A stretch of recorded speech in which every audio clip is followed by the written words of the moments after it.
kōkō uri, ko kōkō tea ki runga koia te toirangi.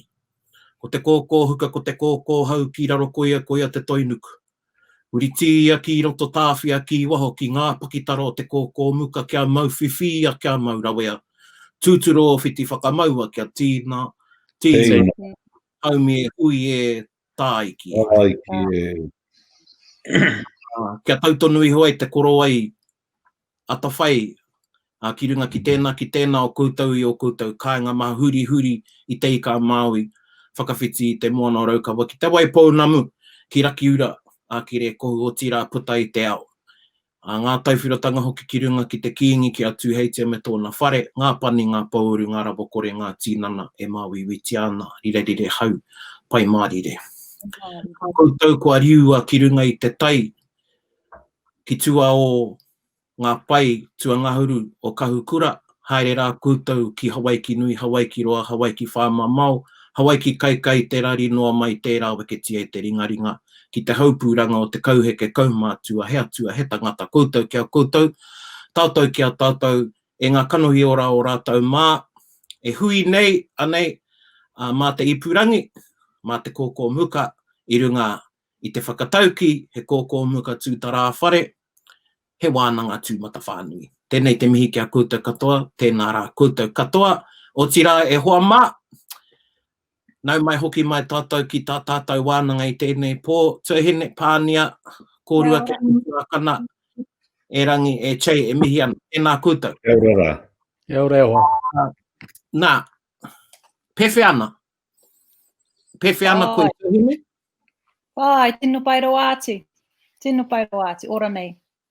Kare koe i haere ki maki tānara i te rānei, kua heke ki te taumata tuatoru? I runga i a tātou kōrero o tērā wiki ka hore. E koe au e whakatata atu ki tērā whare, kai ki te au. Kei whakāhua tia koe. Pewhi kōrua, kua haere kōrua ki ngā whare rā, i kōrero rā tātou i tērā wiki. Kare anō e hoa. I pātu au i te maki tānara, i au i koe anei te ata nei. E rua noi o ngā motoka. Ui. Pai. Engari, kare tonu koe i haere ki te whiwhi kai reira. Kāore, i te pati mai ngā tamariki, ngari kāore Māui wakai. Nā reira, i tōna atu rawa mā te Uber Eats.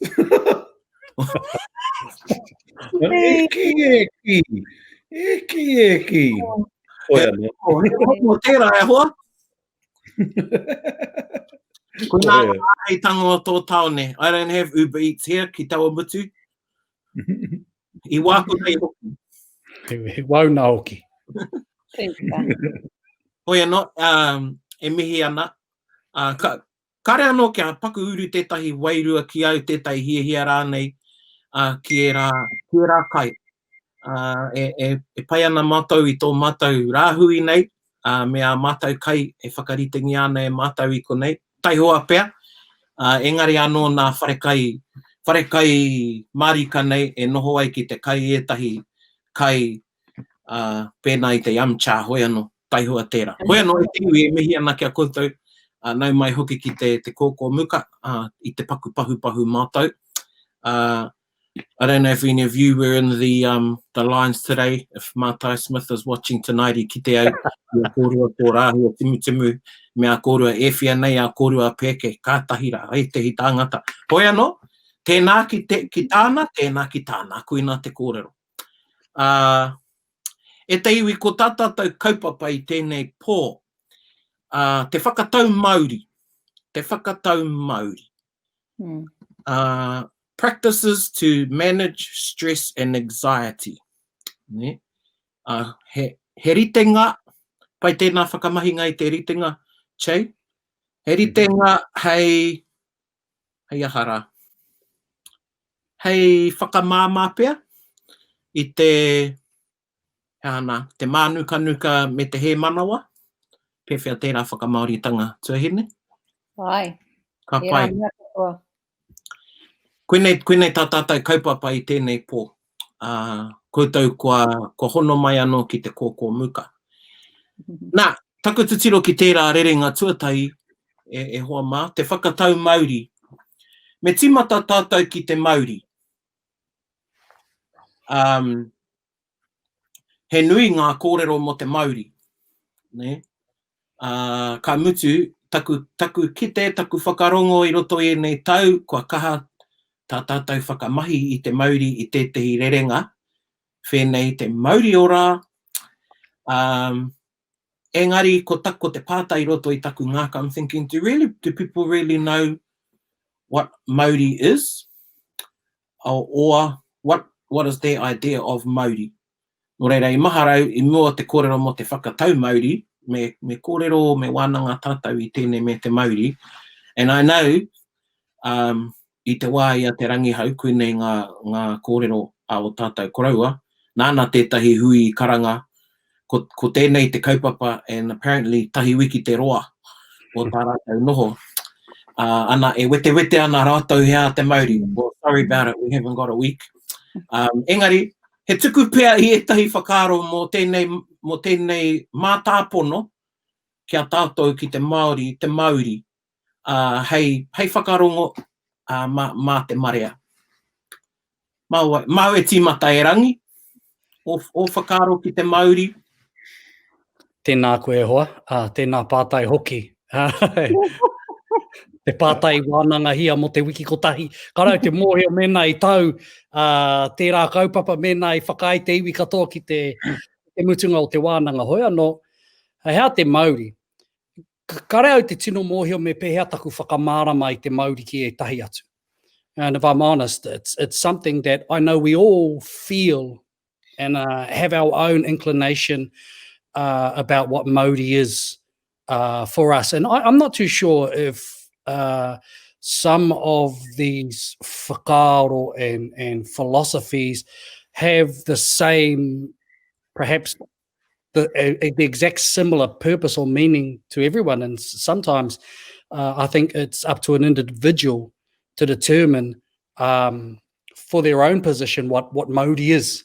But for me, I'd like to think that my Māori is part of this greater, life force or greater being, and it's something that connects all of us together as living things. For me, Māori is part of being alive. My Māori can be at different states, so my Māori can rise, my Māori can fall. For me, Māori can be very similar to tapu at times, and very similar to mana at times. But for me, it's about life and well-being. That's what my Māori is connected to. And when I die, then for me, my understanding and my belief is that my Māori ends upon my death. And then not my wairua, that's something completely different to me, but my Māori is connected to my life essence and my life force. Koira te nako, te ia, o kairoto iau, ko taku Māori. Nā koe hoa, paira watu o whakaaro o wānanga. Tuihene o whakaaro ki te Māori? Ko aua whakaakoranga rā te tokotoru a Paewhiti e kore tawhiti aku whakaaro mo te Māori, me te rereke o te Māori i te wairua. Te wairua ka ora tonu ina mate te tangata, engari te Māori.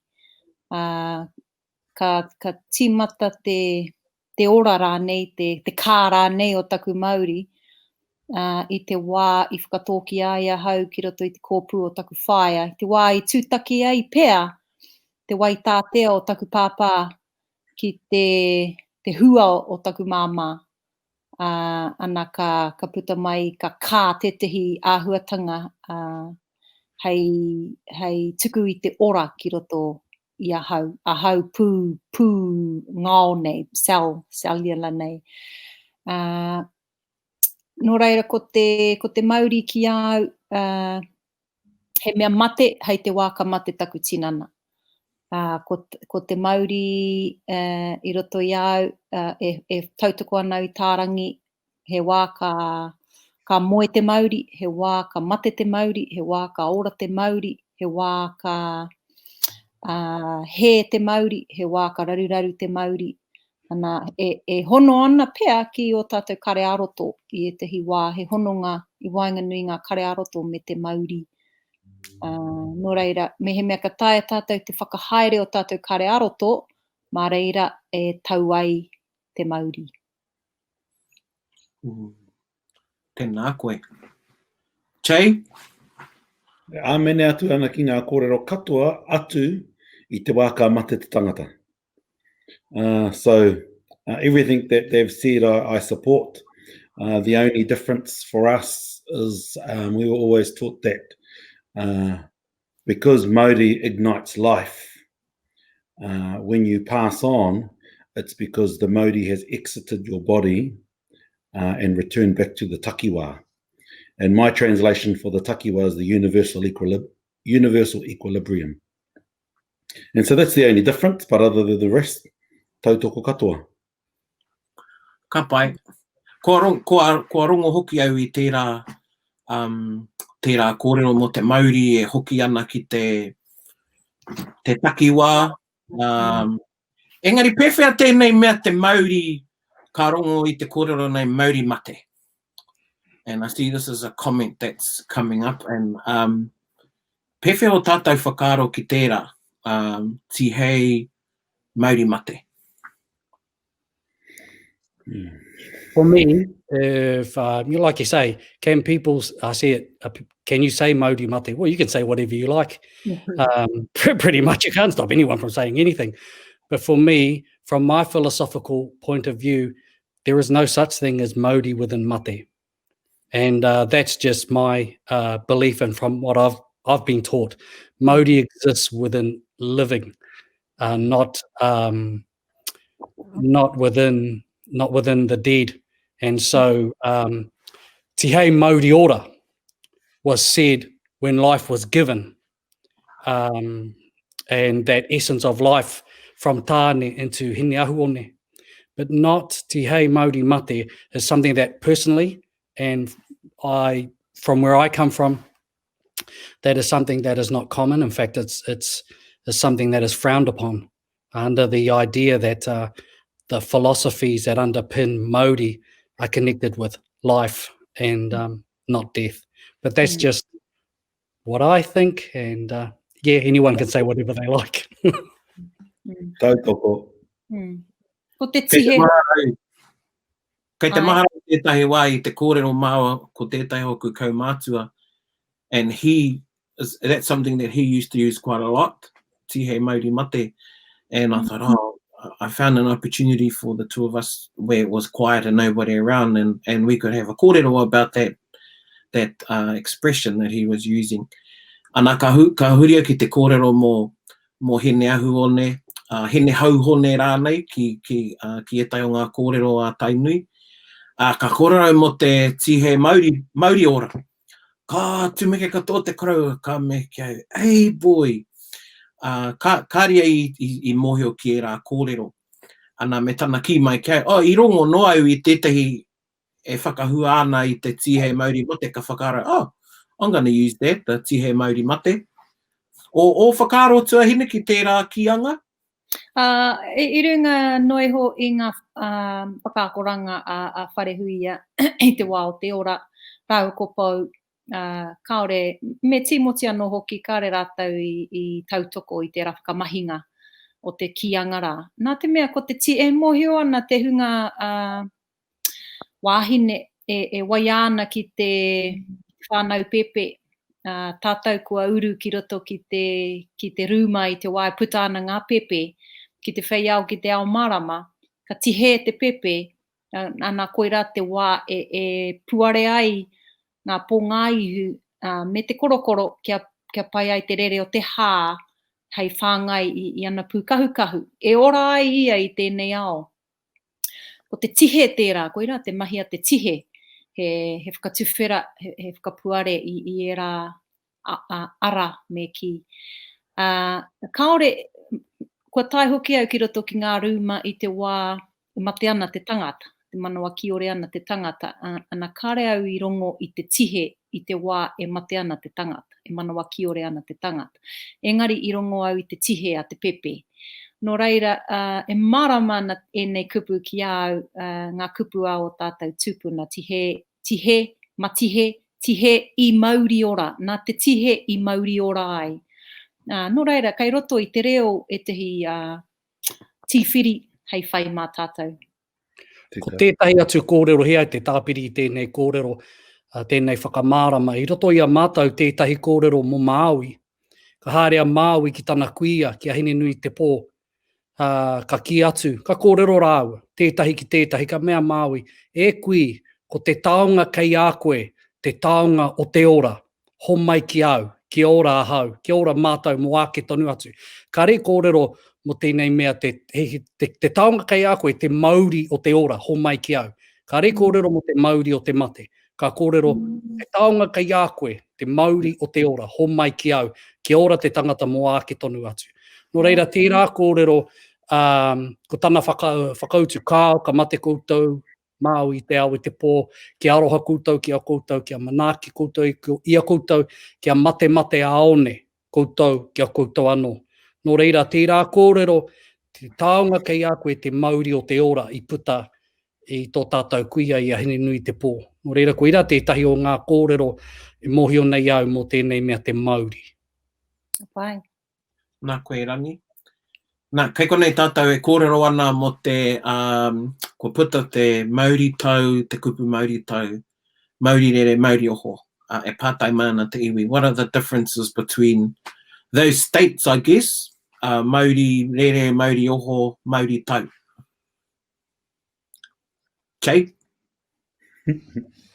Well, pērā ki ngā kōrero a Pānia, it's all in the language, and if you understand the language, it explains it, eh? And so Māori oho is when you're startled and there's something happening which you haven't been able to pinpoint to, or it's been a surprise. Māori rere, well, kei te āhua harara I te Māori. You know, where the Māori, it can be two ways. One is where the rhythm is flowing and going really good, but also the Māori's off kilter, and so it's hovering around rather than tau. And then Māori tau is when one is settled. Kia ora. Hei tēnā whakamārama. Pai, te tauaro, te tau me te rere, ne, me anō he manu. E tau ana te manu, e rere ana te manu, no rere, e rere ana tō Māori, ahua panic nei, kei roko I tērā ahua tuāhua. You know, e hoki anāku whakaaro ki au, I au e teenage ana I te kapahaka. And tētahi o mātou kaiako used to say to us, kia wana te haka, engari me Māori tau. And I used to get all confused. What do you mean? You want us to be wana? And Māori tau? Engari, that's the equilibrium of wana and your Māori. So kia kaua koe e Māori oho, e Māori rere hoki, you can still be in a state of wana, or e wana ana te tū, engari e tau ana tō Māori, and that can be, I don't know, it's a bit of a, what do you call it? Oxymoron might seem to some people to be Māori tau, engari e wana ana. And the classic example of that, especially at that age, is when the beat of the haka goes too fast, eh? Because they're not tau, and they've just, the one has taken over. Kia ora. Ka pai e nā wānanga ki te Māori e homa, no tēnei wā. Well, actually, he wā anō ka hoki mai tātou ki te kōrero mo te wairua. Engari, a koe kōrero ana Pānia I maharai, he nui tā tātou ki, he ana te mahi a tētehi ki tētehi ka mea, he mahi patu wairua tērā, ki a tūpato. Ka reo nau ki arongo I tētai e mea, he patu Māori tērā. Kei reira e tahi, hoi anōku nei ngā pātai e toko ake ana I te ngākau. No reira, we've had a good wānanga mo te Māori. He aha tēnei tikanga te whakatau Māori. We talked about Māori tau. He aha te whakatau Māori? Ko Jay te tohunga o tēnei mahi. te whakatau Māori, ko te hā. So, ko te whakatau Māori, me ki pēnei, ki te pātai atu ki ngā mātua, te nui ngō rātou ka ki, ko te no o puku. And so most would say that the most common form of whakatau Māori is to sit in silence. And that's simply because the word meditation wasn't a word in their general vernacular, in their general conversations. But once you talk to them and get them to explain things, they then start actually explaining meditation. And ko te mea matua ngā kia ngā, breathe to relax.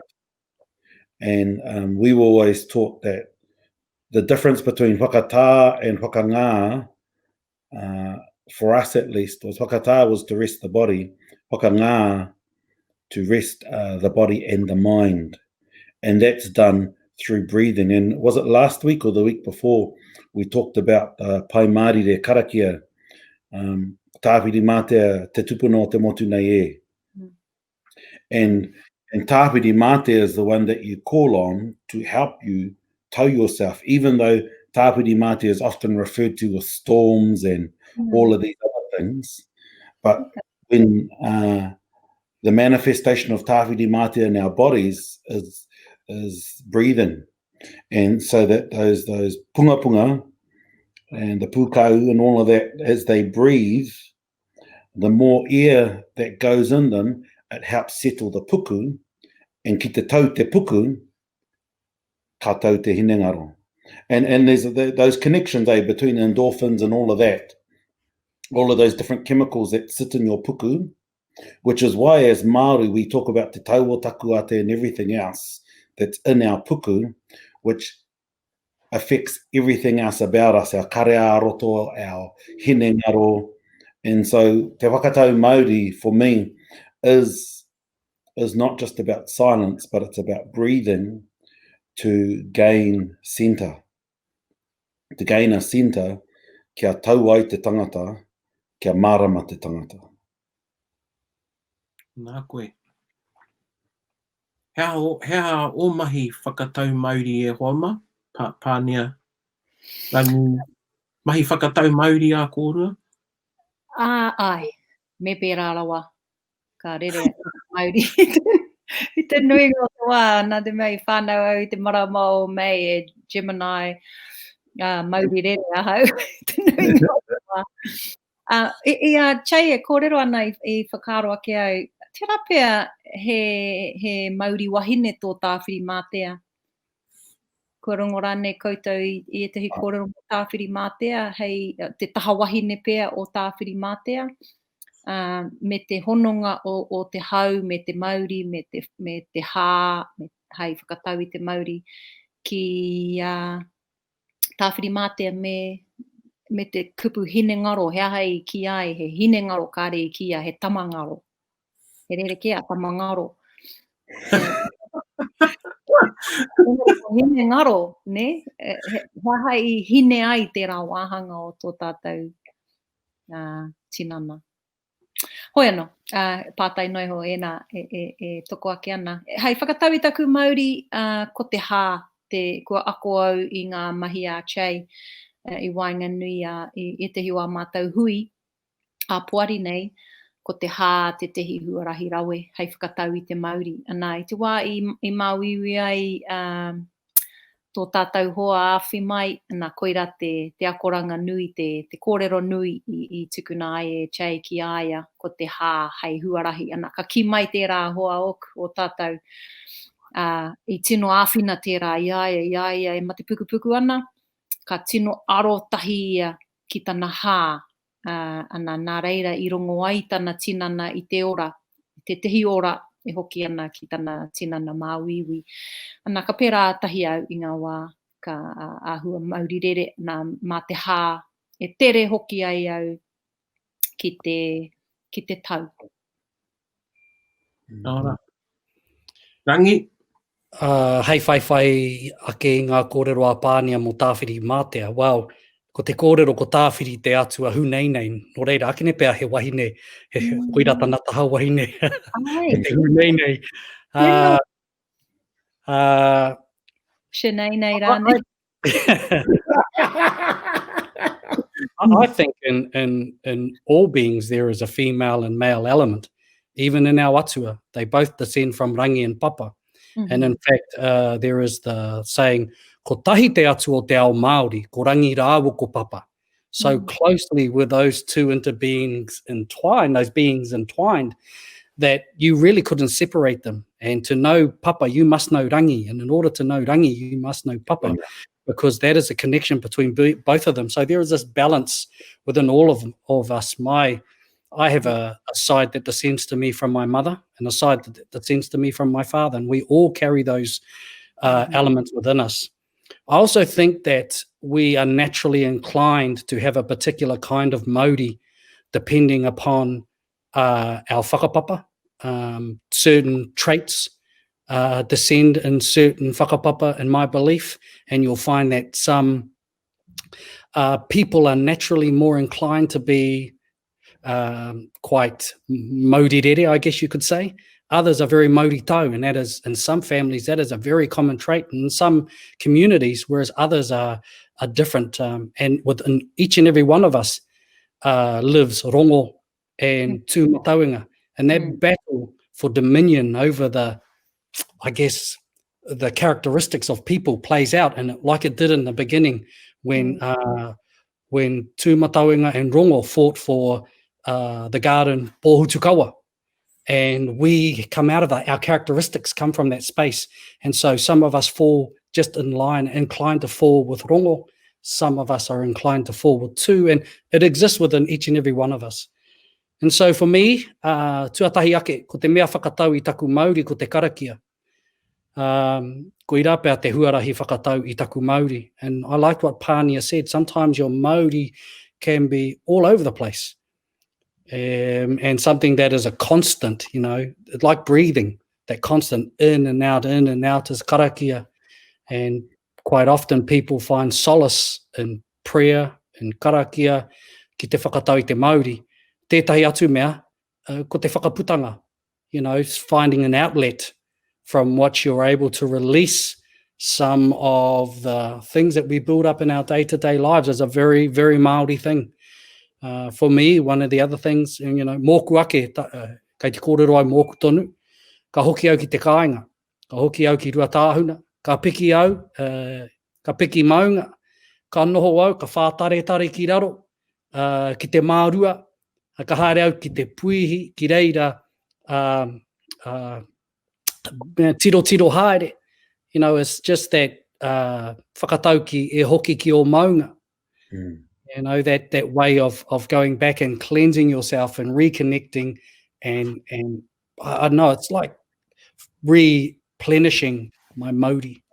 Hea e tai kōrero, because we, you know, kei te kōrero tātou mō tātou anō, and, you know, a lot of our watchers and listeners, they'll be thinking, oh, well, these are my anei e tahi whakahaere, these are some practices where I can manage anxiety, stress, te pōkai kaha, te mānuka.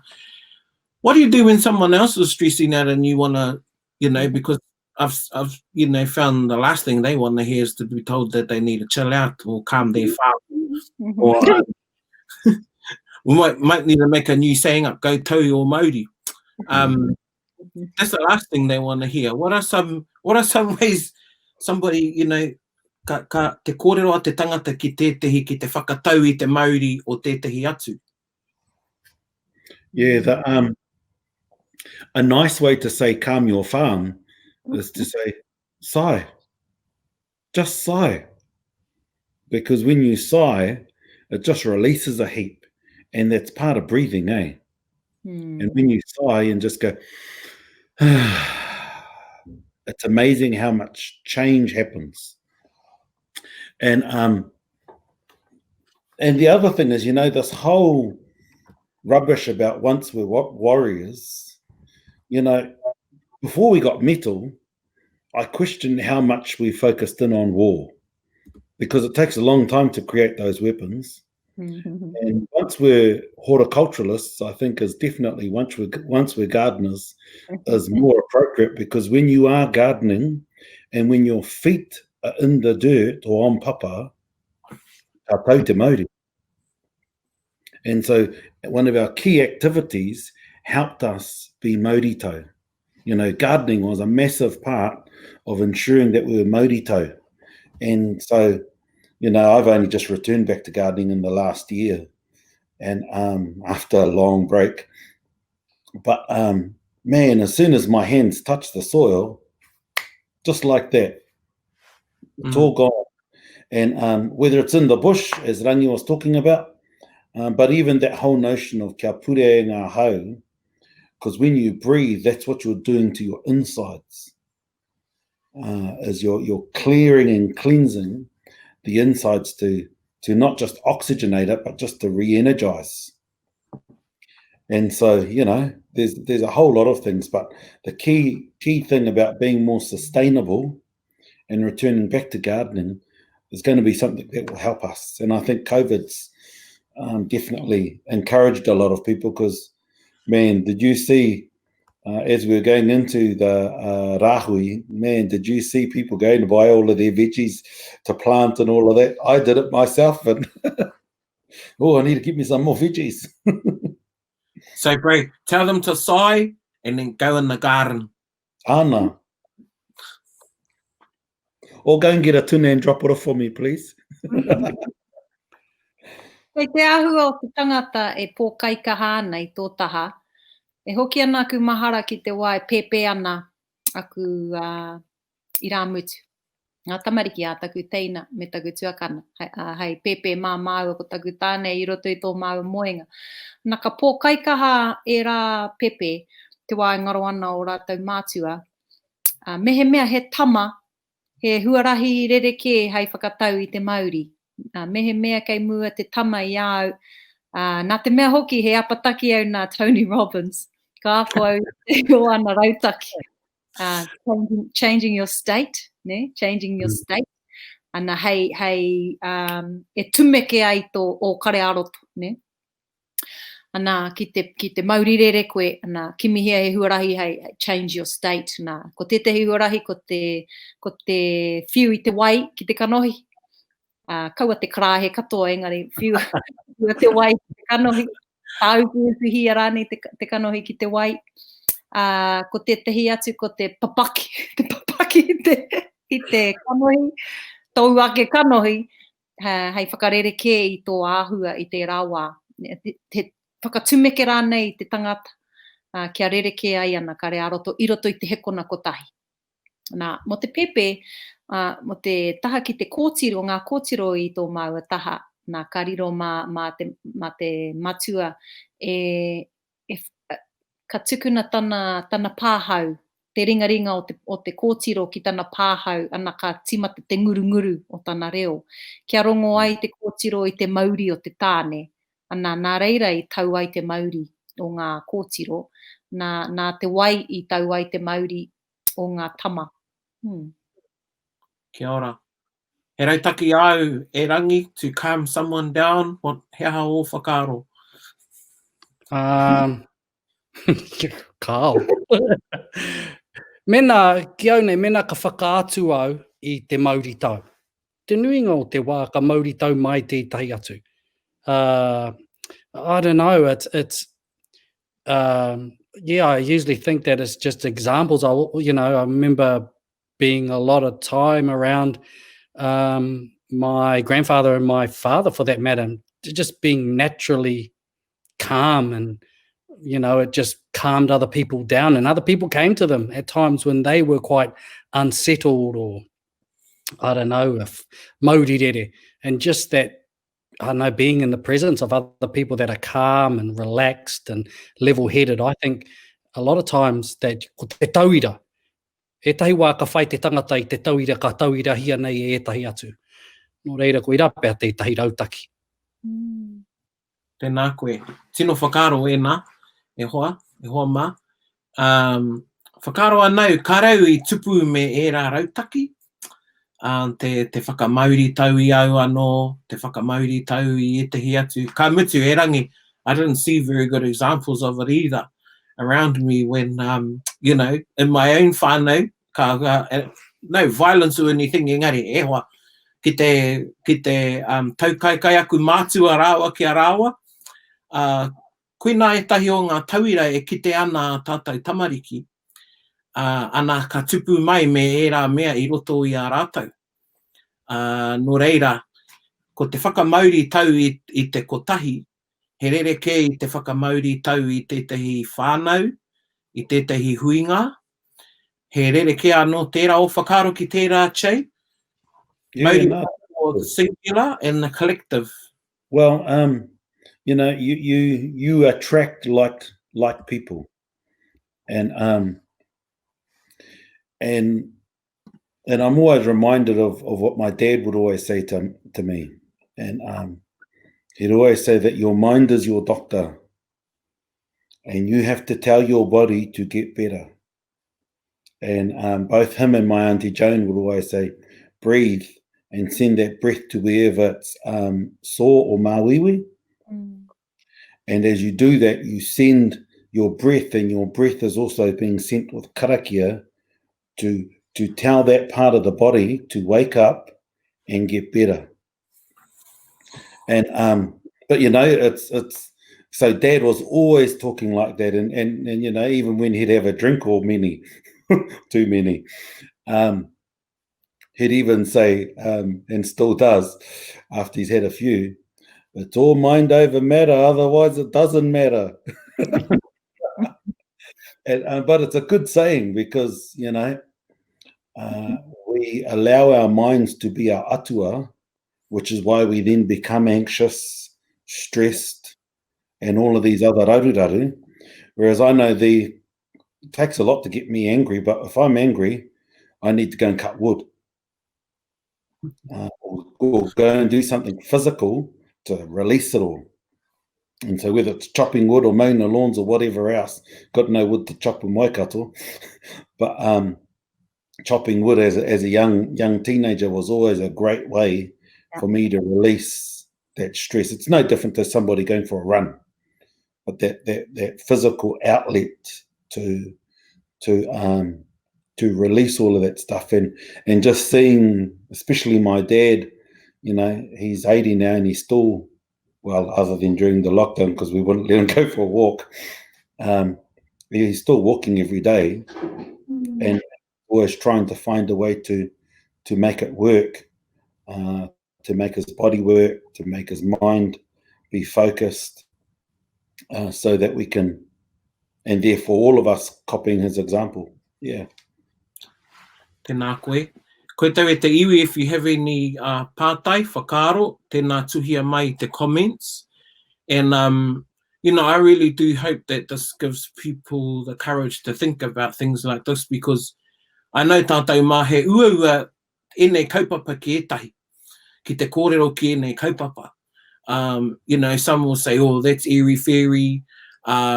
You know, ka puta e rā kōrero, ka tāmi e rā kōrero I etahi, ka pirangi kōrero I nei kaupapa, I wainga nui I o rātou whānau. Hea etahi huarahi hei āwhinai te tangata ki te kōrero, ki te whānau, ki te wānanga tahi me te whānau I nei tū āhuatanga.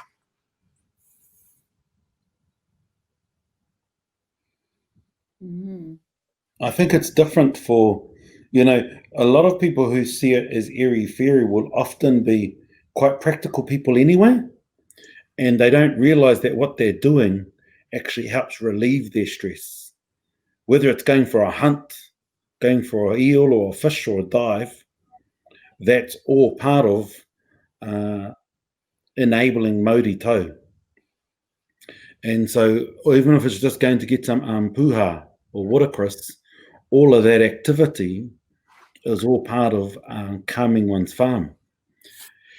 And the more we realize that those things that we were raised with traditionally, mō te koikai katoa e kātu ritenga kia tau ai te Māori.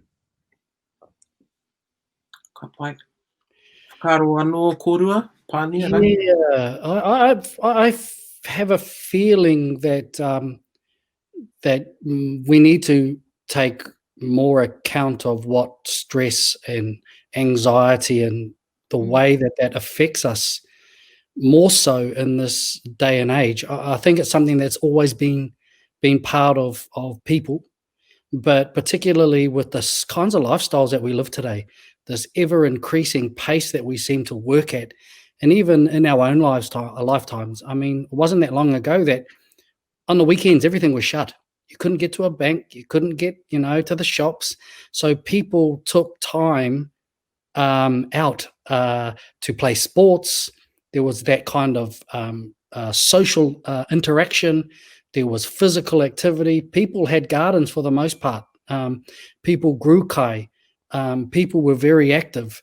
And now we're less in many ways as we've focused on that real Western idea of nuclear families and not, you see the numbers of people playing like team sports is a lot different from when I was younger. And even my parents and their age, our lifestyles have gotten a lot quicker, and we seem to just want to get even faster and faster, and we don't take time to relax, to reflect, to contemplate, to look at the things that we do. And I think I said it last week. I remember in particular my grandparents' generation, even my parents, they didn't do as much perhaps as we did in terms of the amount of areas they got into. But what they did it, they were methodical, they did it, they took their time, and they did things to a real high quality. And I think we run around trying to do everything today, and you actually, when you have to slow down, it's enforced upon you, like this lockdown. We've been forced to stop and contemplate and think, and there have been massive benefits from it. There have been, economically. Okay, economically is one thing, but you look around the environment, and that stop and ceasing what's happening to the environment around us, the ecology around us. I think also families, actually sitting down, eating meals together, talking, taking time. This is something that is starting to be lost from our culture, and a lot of our language and a lot of our cultural interaction and a lot of our beliefs is built around this time that we spend together as people. And we are living this very Western, sped up, monolingual, monocultural, neoliberal kind of world where everything's in this rush to be the same. And mark my words, in 100 years, the things that make us the same will not be the things that we desire. It'll be the things that make us unique. And what makes us unique, for me, is language and culture. And that comes with time, with sharing, with slowing down at times, and being open to all of these things. Yeah. Ka mutu pē nā whakaro e hoa. Oi. Pai rawa te Pānia, he tāpiritanga au. Poto noi ho, mo te taha ki tō pātai e pāna ki ngā whānau, me ngā huarahi e puta ai e nei kōrero I wainga nui te whānau. Me wānanga pia tātou, me whakaro rānei tātou ki te ahua wā tātou pātai. Ki ngā tamariki, ki a wai rānei mea ka hia koe ki te kōrero. Te nui o ngā whakautu a ngā tamariki kei roto I taku whānau he kupu kotahi. I pēhea tōra pai. I ako koe I tētahi mea ai, kao, ne? Te au o te whakautu. Nō reira, ko te whakaro ki etahi pātai ke atu, he aha tētahi akoranga I toko ake I roto I o mahi te rānei. Highlights, lowlights, ka pērā etahi whānau. Engari, me poto te aro ki ngā highlights, me nui te aro ki ngā lowlights, me ngā rautaki I whai ara e taua tangata, e piki ai tana, e puta ai tana ihu I aua lowlights, whakanuia ko era. Kia kite ai a tātou tamariki, e harei te mea ko te whakahihiki o mahi papaira wātu te tino o ngā kaupapa, e tōia ai o tātou ihu ki runga ki te wai. Engari ko ngā āhuatanga I whai ara e koe, ngā akoranga I roto I ngā mahi whai ara e koe, kei reira pia ngā kura. Kia ora. Ka pērā mātou. Ka pērā mātou. Ia pō,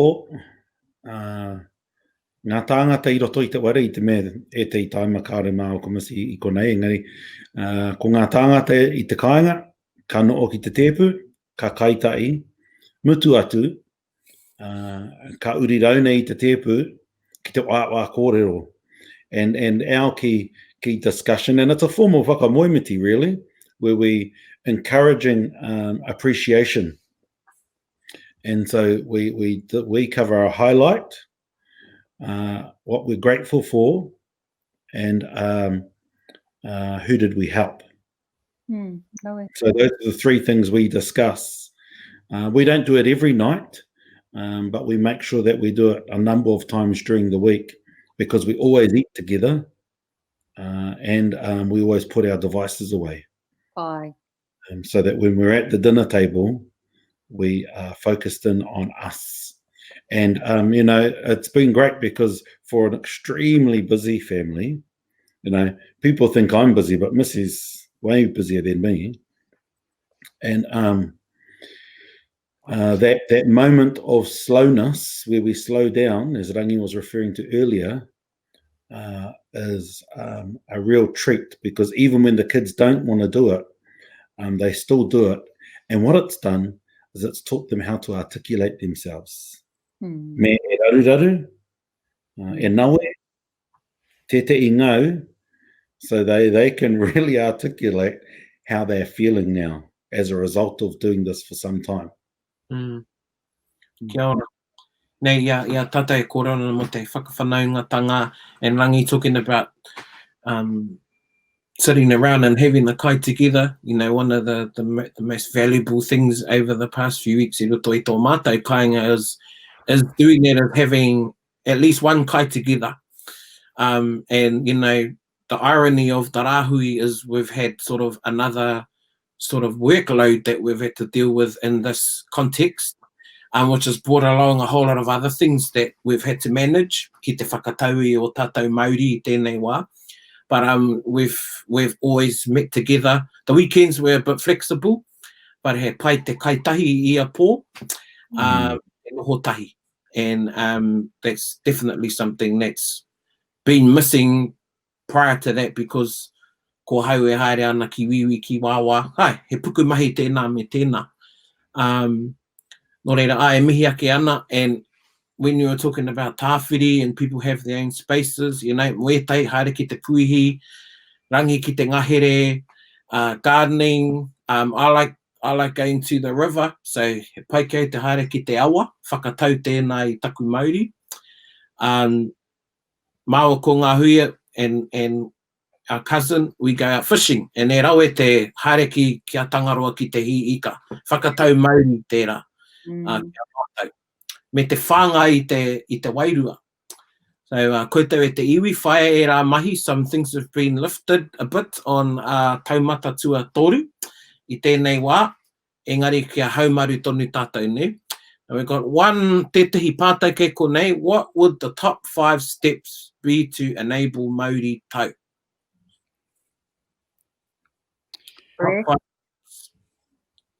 Breathing. Yeah, I was breathing. Say no. And I'd say, before those two, identification. So identifying the state of your Māori anyway. Acknowledging. Yeah, the acknowledgement.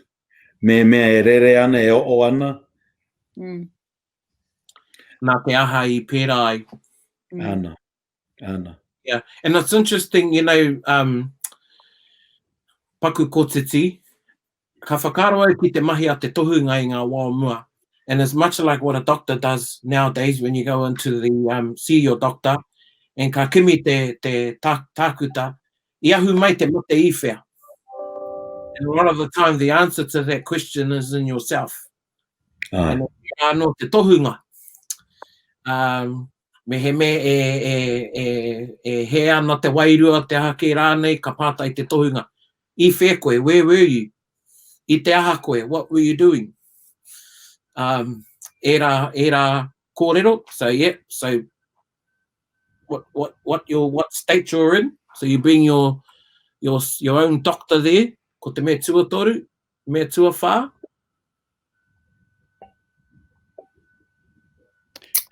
For me, and it's just part of my nature, one of the things I find most relaxing and most settling for me is humour.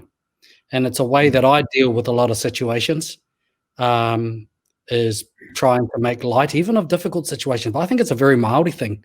You know, we're in the middle of a funeral and they'll be cracking jokes about the person lying there, you know, and making jokes at her, you know, and I think sometimes, you know, and it was highlighted in our last kōrero with the two people doing a pāo to McDonald's. And, you can't use that. He tama, tēnei mea te kata, he Māori ake nei. And for me, I enjoy that interaction, and I enjoy interaction with people who are that way inclined. And I really enjoy at times like this, you know, even before we come on, we spend, I think, maybe 60% of the time laughing. Because that's how for me, I find it relaxing and settling. And I have uncles that I just interact with, and I spend most of my time in tears of laughter, friends. And that for me is an outlet in a way that he huarahi tērā ki te whakatau I taku Māori, ko te katakata, ko te whakahoahoa, even if it's sitting down having a beer. You know, I don't think they need to be really deep and meaningful, some of these things. They're just basic. Take a bit of time out, have a cup of tea, have a beer, have a laugh, you know, and those things for me settle me extremely. In addition to what Rangi's saying, mine is singing. So I tell people when I start a new job, I'll go to them, oh, if you hear me singing, I'm either stressed or I'm happy. And but you know, it makes me feel good, and it calms me down. And so I'll just be singing to myself or humming to myself, just to you know, get into a really good space in the mind there. It's a bit like that reference to laughing and joking. Pai no reira. E rere ke tēnā tangata kei aia, kei tēnā tangata ngā āhuatanga hei whakatau I te Māori. But the one thing that for anybody, one of them would be breathing. Ko te hau te tehi. Engari, kei tēnā tangata, tana huarahi ki te whakatau I tana Māori. Some may not even know what that hea tērā huarahi I tēnei wā. Yeah. Māori. Yeah, which is why acknowledgement, identification is key. So you identify your own symptoms, then whether that's breathing or another technique, you can go through that. And then you might have some other general things that you do, whether that's laughter and joking or singing. And the other key thing is to action. Do something so that you can release, you know, whether it's taking your shoes off and going out onto the grass because you no longer have a garden. You know, you go out there to connect your tūranga waiwai, but then also, I'm not sure if I've said it here or at another hui, you know, you've got to eat your pepeha. You know, so you've got to get out there, get the kai that's on your maunga, get the kai that's on your river or in your river, so that you eat from there, because it will sustain you. And as you do those things, it helps release any anxiety or pressure. And therefore, you're just being part of a greater cycle where you're able to eat your pepeha because of the places that kai comes from. And again, it helps to relieve your Māori. He pāera watu tērā kōrero ki au. He nui te hunga ka kōrero I tā rātou pepeha, kāri te mōhio. Kare anō rānei ngā ringa kia pā ki o rātou maunga. Kare anō te kiri kia tuku ki te wai o rātou awa, o rātou moana. E mahi whakatau Māori tērā, tino. he rau e tēnā icho pepeha e te iwi. Ara, whakaro anō o tuhine? Hei whakarapopoto i tō pātai mo ngā tepe, ngā mahi e rima hai mahi. Hei whakarapopoto, acknowledge, tune in, listen to yourself, me mohi o koe, quiet your mind. He motu tērā i te rere o ngā whakaro, ou whakaro ki a koe anō, change your state. Nā, ko ngā rautaki hei panoni i tō Māori, i o kare aroto rānei, ko te wai rānei, ko te hau rānei, ko te karakia rānei, ko te waiata rānei, ko te katakata rānei. Katoa era he rautaki hei aukati i te rere o ngā kare aroto. Ana i te mutunga iho, te tikanga, kua tau te Māori. Tēnā koe. Pai tēnā whakarapopototanga. Te kōrero whakamutunga koutou. Mo tēnei mea te whakatau i te Māori. Rangi. Mena kei te tika te kōrero icho pepeha. What I've seen on the news tonight with all the Māori outside, the certain takeaways must be ko McDonald's te maunga. Ko yamcha. Te awa. Te awa. Ira te ahu o te kai I tēnei wā. And yeah, that's such a good pepe. I like that whakaro, I really do. Bearing in mind, though, that the vast majority of Māori are not living in their tribal areas. And it is quite a thing for them to try and connect, and many out there wanting to connect, and we spoke about that last week. And therefore, if we are eating our pepeha, then in many ways it's our responsibility to make sure that we supply that same kai to our relations who are also starving for that nourishment as well, and that spiritual and identity kind of food. And our roles and responsibilities, if we do have that connection, is to find ways that they can partake and be at the table with all of us. He pai rawa te kōrero e hoa. Che, o kōrero? Oh, I think the most important thing is to find a practice. Kimi e te iritenga e pai ana ki a koe. And you got to practice it. That's why it's called practice. You got to do it habitually. Kia moe ki roto i a koe. Ia kia tau ki roto i a koe. And you've just got to work on until it becomes a habitual practice. And you just, so long as it works, you could give it a few times. And if it doesn't work, then look for something else. Don't beat yourself up. You know, because the cacophony of modernity is a real thing. Te hoi hoi, o tēnei au huri huri, e waka raru, e waka pi oi oi ana, ia tātou.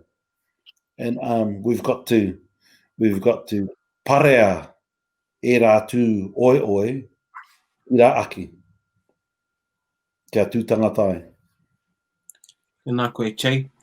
Tēnā hoki tātou I ngā whakaro katoa, kua puta I tēnei wānanga.